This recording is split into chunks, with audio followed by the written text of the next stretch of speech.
Good day, my friends. Toby1 Shinobi here, and today I'm going to show you how one of my favorite streamers and one of my toughest competitors wins nearly every single game of Fortnite that he plays. This legend goes by the name of RottenTwinkies on Twitch. He's a really good dude and he plays Fortnite competitively. He also streams pretty much every single day, so I encourage you to check out his Twitch after this video. RottenTwinkies has over 450 crown wins this season and has nearly a perfect formula for winning a game of Fortnite. What makes him so successful, apart from his deadly skills, is that he is a master of strategy and preparation. Now I'm gonna roll some clips of his gameplay taken from a single day of streaming. Where some of us might struggle to get a single crown win in a day, RottenTwinkies picks up 10 to 20 wins every single stream without a problem. He has nearly a 70% win rate in solo zero builds, which is just absurd. Now the reason that I want to share this with you is because I think RottenTwinkies has a lot to teach us.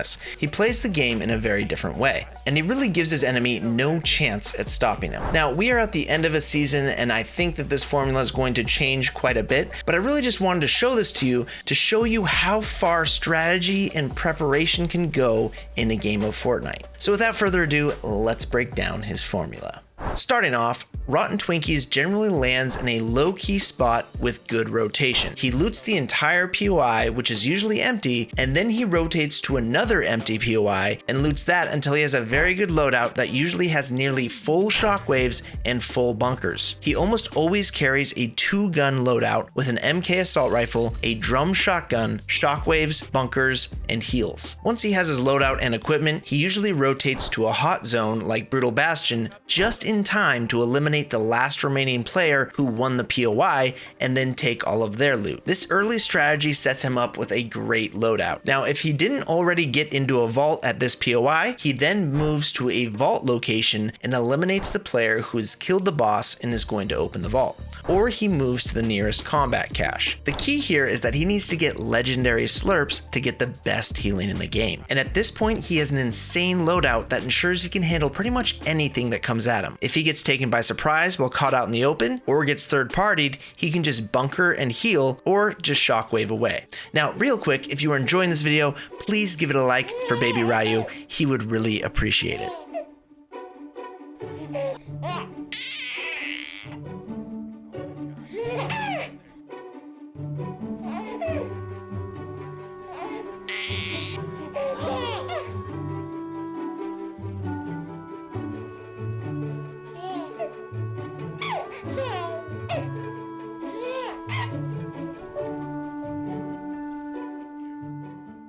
Now, I will note, RottenTwinkies is so strategy focused that he almost guarantees to win every single fight by making sure he has an advantage in it before engaging. Oftentimes that means playing stealth and catching someone off guard, or just getting good opening tags on someone and moving in quick. If another enemy gets involved, he will usually leave and not risk getting third party. He doesn't play for the high elimination game, he plays for the win. That being said, he's perfectly capable of getting a high elimination game because he's a great player, but he doesn't force it because he knows with every fight he enters, it increases the chances of losing the game. So he chooses his fights wisely. RottenTwinkies does not take 50-50 fights, and he doesn't ego challenge. He is patient and lets other players make the mistake or get themselves eliminated by another player. He's disciplined enough to not chase after kills when an enemy is weak if it's going to put him in a high-risk situation. So returning to the winning formula, he has just looted a boss vault or a combat cache and now has a high-rarity MK, high-rarity drum shotgun, slurps, and plenty of bunkers and shockwaves. He then plans his route to the loot island to get the mythic drum shotgun. Now, the power of this weapon is that it has deadly range when aiming down sights and hits like a truck, essentially taking the place of an SMG and a shotgun, which negates any disadvantage he might have from only carrying 2 weapons. He's memorized most of the locations that the island spawns at and has a good idea of roughly where it will spawn in this game. So he rotates safely to the island and tries to arrive first. If it's contested early, he'll be patient and wait for an opening to strike. If there's too much risk, he will just move to zone early and then target the player leaving the island to eliminate them and take the mythic from them. A huge part of his success is that anytime he's waiting for an opening or an advantage, he is planning his next rotation to zone and determining when the best time to move is. He is usually first to zone every time and puts down a bunker to hold off his enemies. If he knows that there's a particularly good player in the game, he makes it a focus to get them out of the game early and will sometimes rotate late just to do so. Once he has the mythic drum and is in the end game with the last 10 players left, he goes into full strategy mode.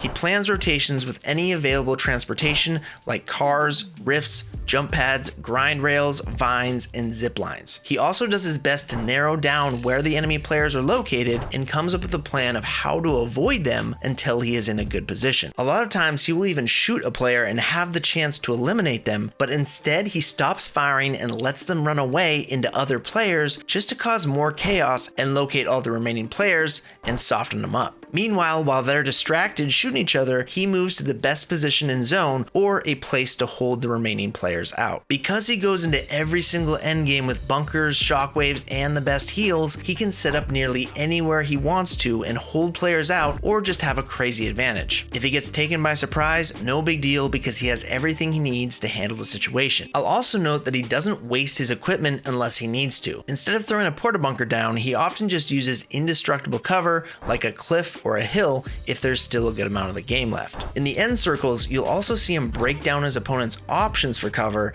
if he's already sitting in a good position. That way, anyone that has to push to him has very limited options for cover when they do so. If he doesn't already have the best position, he does his best to bully the enemy off of it and then take it for himself, as long as there isn't too much risk involved. You'll also notice that he tries to rotate to the safer side of zones, where he knows there are less enemies or where the circle is closing in slower. If there's water or an unpopulated POI on one side of the zone, he'll usually play that side. He also selects augments that improve his rotation abilities even further. Things like glider redeploy perks, soaring sprints combined with shockwaves, aquatic warrior to swim faster and heal, and sprint lines to gain infinite stamina after getting off of a zipline, grind rail, or vine. Two of those augments I practically never even consider, but they can be really helpful in the endgame when you've got to rotate. RottenTwinkies continues to stack advantage after advantage in the endgame until his opponents practically stand no chance because he's just so prepared and well set up. We're just out here playing checkers and this man is playing chess. Now, you might notice that oftentimes I play nothing like RottenTwinkies. I often make 10 IQ plays and push fights that I know I shouldn't